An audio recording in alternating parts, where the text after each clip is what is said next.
There are no mistakes but opportunities. কেতিয়াও ভুল নহয়, সেয়া মাত্ৰ আমি সুযোগ হেৰুৱাওঁ। নমস্কাৰ, আপোনালোক সকলোকে ৰাজীৱ দত্ত ইউটিউব চেনেললৈ স্বাগতম জনাইছোঁ। এবাৰ এজন যুৱকে জীৱনত একো কৰিব নোৱাৰি বহুত দুখত ভুগিবলৈ ধৰিলে। তেওঁ যিটো কাম কৰে সেই কামটোতে অসফল হয়। উপায় নাপায় তেওঁ এজন জ্ঞানী ব্যক্তিৰ ওচৰলৈ যায়।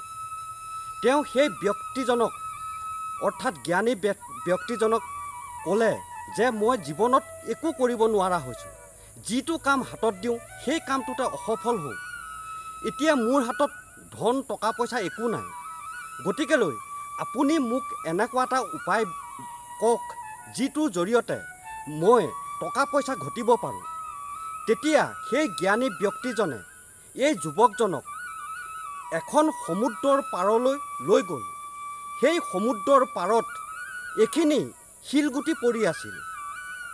তেতিয়া সেই জ্ঞানী ব্যক্তিজনে এই যুৱকজনক ক'লে, তুমি বিচৰা বস্তুটো এই শিলগুটিখিনিৰ মাজতেই আছে। এই শিলগুটিখিনি তুমি বাছি বাছি এটা এনেকুৱা শিলগুটি পাবা, যিটো শিলগুটি তুমি যিটো বস্তুতে লগাই দিয়া সেইটোৱে সোণ বা টকা পইচা হৈ যাব। মাত্ৰ তুমি এই শিলগুটিখিনি বাছি বাছি সেই শিলগুটিটো উলিয়াব লাগে। আৰু এটা কথা মনত ৰাখা, যিটো শিলগুটি তুমি ক'ৰবাত লগাই দিলে সোণ বা টকা পইচা হৈ যাব, সেই শিলগুটিটো চুলে ঠাণ্ডা ঠাণ্ডা লাগিব আৰু ইবিলাক শিলগুটি ভাৱটো গৰম গৰম লাগিব। ল'ৰাটোৱে সেই জ্ঞানী ব্যক্তিজনক ধন্যবাদ জ্ঞাপন কৰি বিদায় দিলে আৰু সেই ল'ৰাটোৱে সিদ্ধান্ত ল'লে যে তেওঁ দিনটো 4 বা 5 ঘণ্টা সেই শিলগুটিখিনি বাছি বাছি যিটো শিলগুটিৰ জৰিয়তে সোণ বা টকা পইচা পৰিৱৰ্তন হয় সেই শিলগুটিটো বিচাৰি উলিয়াব। সেই অনুসৰি ল'ৰাটোৱে সেইদিনাখনৰ পৰা সেই শিলগুটিখিনি বাচিবলৈ ধৰিলে। তেওঁ এটা এটাকৈ শিলগুটি চুই যাব ধৰিলে আৰু সমুদ্ৰলৈ দলিয়াই যাব ধৰিলে। কিয়নো তেওঁ ভাবিছিল যে শিলগুটিখিনি পাৰতে যদি থৈ দিয়ে তেতিয়াহ'লে খেলি মেলি হৈ যাব।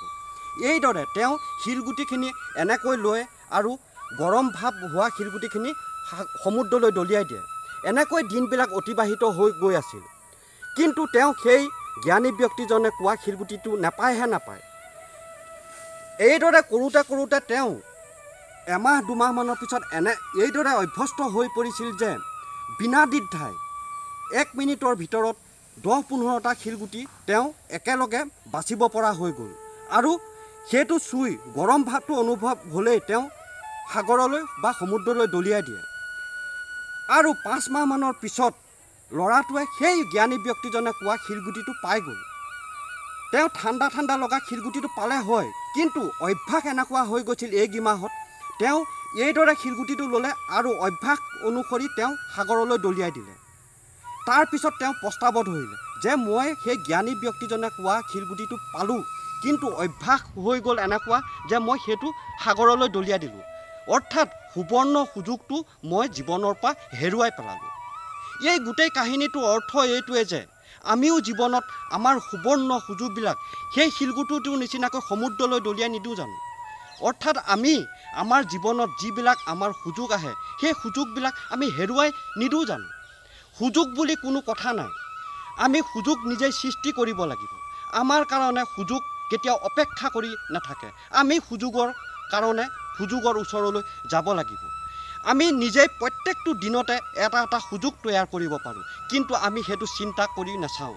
ইংৰাজীত এষাৰ কথা আছে, your great opportunity or your big opportunity may be right where you are now. অৰ্থাৎ আপোনাৰ সকলোতকৈ ভাল সুযোগটো এতিয়া ইয়াৰ পৰা এই মুহূৰ্ততে আৰম্ভ হয়। আমি মাত্ৰ তাক গ্ৰহণ কৰিব জানিব লাগিব।